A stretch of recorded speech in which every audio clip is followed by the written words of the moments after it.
ዜና ስፖርት ጤና ይስጥልኝ ፊርዳውስ አብዱልሐኪም ነኝ። በቅድሚያም ጀርሚ ፍሪምፖንግ የሊቨርፑል ኢላማ ውስጥ ገብቷል።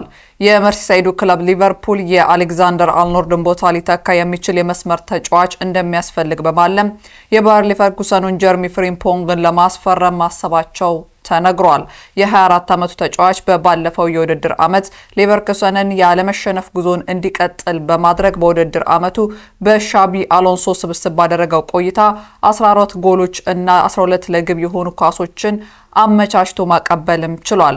በአውሮፓ አሉ ከሚባሉ የቀኝ መስመር ተጫዋች ወይም ተከላካይ አንዱ ሆኖ ብቅ ብሏል። ጀርሚ ፍሪምፖንግ ከሊቨርኩሰን ጋር ያለውን ኮንትራት ባለፈው ዓመት እስከ 2028 ያራዘመ ሲሆን ውሉን ለማፍረሻ 35 ሚሊዮን ፓውንድ ሊቨርፑል ሊጠበቅበት ይችላል።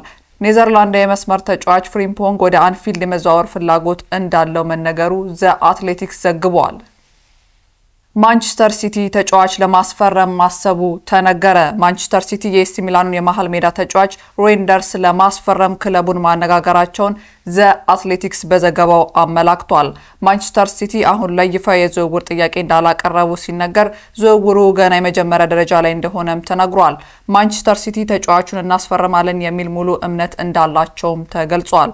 ማንቸስተር ሲቲ ከኤፍኤ ካፕ ፍጻሜ በኋላ የተጫዋቹን ዝውውር ያጠናቅቃል ተብሎ እንደሚጠበቅ መረጃው ያመላክታል።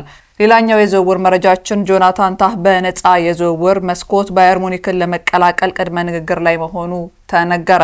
ጆናታን ታህ የባየር ሌቨርኩሰን ኮንትራቱ በዚህ ክረምት ካለቀ በኋላ በነፃ ባየር ሙኒክን ለመቀላቀል እንዳሰበ ነው የተገለጸው። የ29 ዓመቱ ጀርመናዊ ተከላካይ በጁን ወር ኮንትራቱ ካለቀ ሌቨርኩሰንን እንደሚለቅም አረጋግጧል። ስምምነቱ ከተጠናቀቀ ከባየር ሙኒክ ጋር የ3 ዓመት ኮንትራት ይፈራረማልም ተብሎ ይጠበቃል።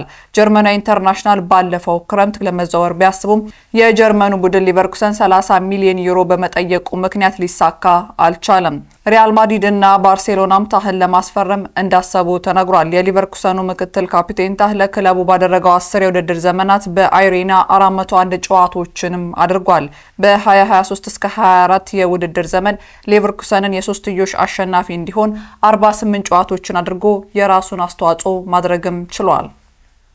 በመጨረሻም የ36ኛ ሳምንት የስፔን ላሊጋ ዛሬ ሪያል ማድሪድ ከማዮርካ ጋር ይጫወታሉ።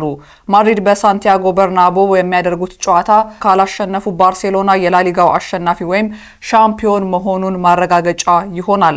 አሰልጣኝ ካርሎ አንቸሎቲ ከማድሪድ እንደሚለያዩ ከተዘገበ በኋላ የመጨረሻዎቹ ቀሪ የላሊጋ ጨዋታዎች መካከል አንዱና አጓጊው ይሆናል ተብሎም ይጠበቃል።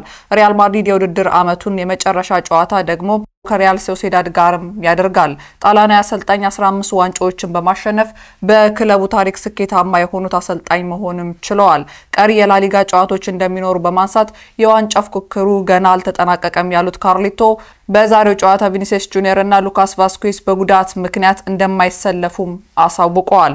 ጨዋታው በኢትዮጵያ ሰዓት አቆጣጠር ምሽት 4 ሰዓት ተኩል ላይ ወይም ስቱዲያችን ከሚገኝበት ዩናይትድ አረብ ኤሚሬትስ ምሽት 11 ሰዓት ተኩል ሲል ይጀምራል። የሌሎች ጨዋታ መርሃ ግብሮችም እንደተጠበቁ ናቸው። ዜና ስፖርት አበቃ። ከኤስሪ ፊርዳውስ አብዱልሐኪም አብራችሁ ቆየው። መልካም ቀን።